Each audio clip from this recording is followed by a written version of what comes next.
ইন্নাল হামদুলিল্লাহ ওয়াসসালাতু ওয়াসসালামু আলা রাসূলিল্লাহ আম্মা বাদ।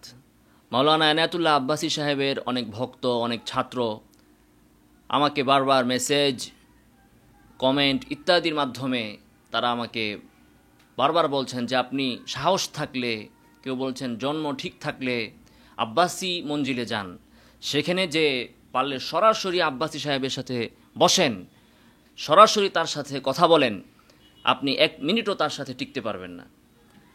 তো আব্বাসী সাহেবের সাথে বাহাস করতে অবশ্যই আমরা রাজি, সম্মত।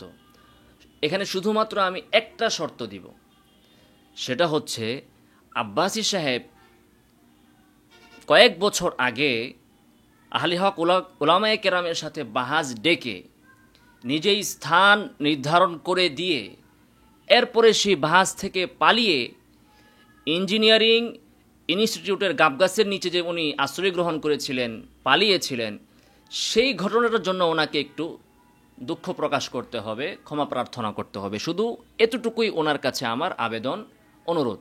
এই অনুরোধ যদি উনি রাখতে পারেন তাহলে আমি যে কোনো সময় আব্বাসী মঞ্জিলে আব্বাসী সাহেবের সাথে বাহাস করতে প্রস্তুত আছি।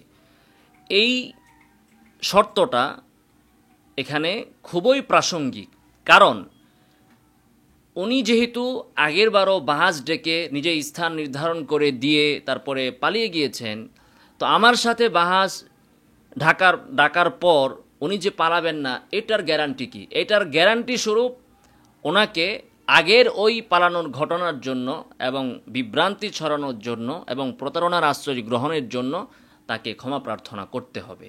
যদি সেটা তিনি করেন তাহলে আহলে হক উলামায়ে কেরাম ওনার সাথে বসতে প্রস্তুত আছে ইনশাআল্লাহুল আজিজ।